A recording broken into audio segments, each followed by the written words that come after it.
Well, we have Turkey basically breaking with NATO here on this whole decision in terms of trying to punish Russia, as Turkey's supposed to be a NATO ally, but here they're siding with Russia in a sense.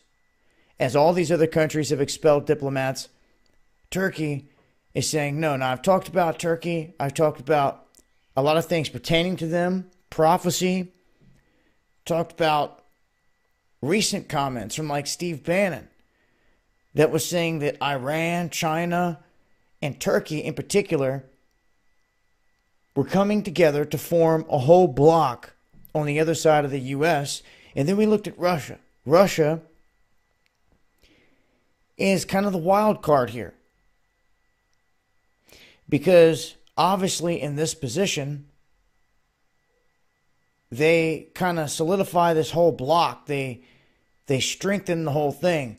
Now, if Russia was to be pulled out of this against China, against Turkey and all them, then it would be a complete game changer.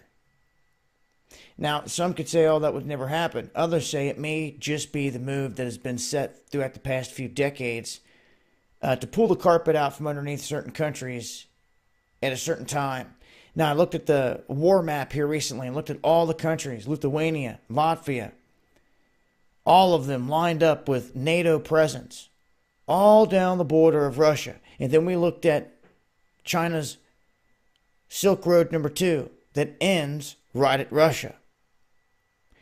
What did they create the military highway system for? Well, just that, the military and all the components that come with it.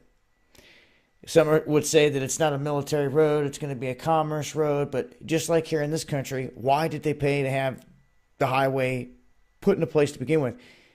First and foremost, it was for the military. Everything else comes second to that.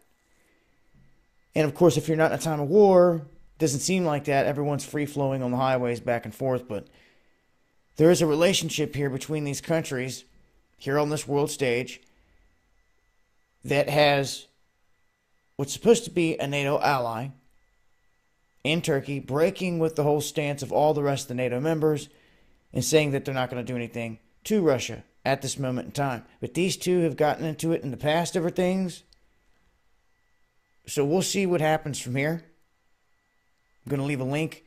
Make sure to tune in to Underground World News Live, 9 p.m. Eastern, Friday nights, Dabu 7/7. We'll be discussing updates to this and a whole lot more. Peace.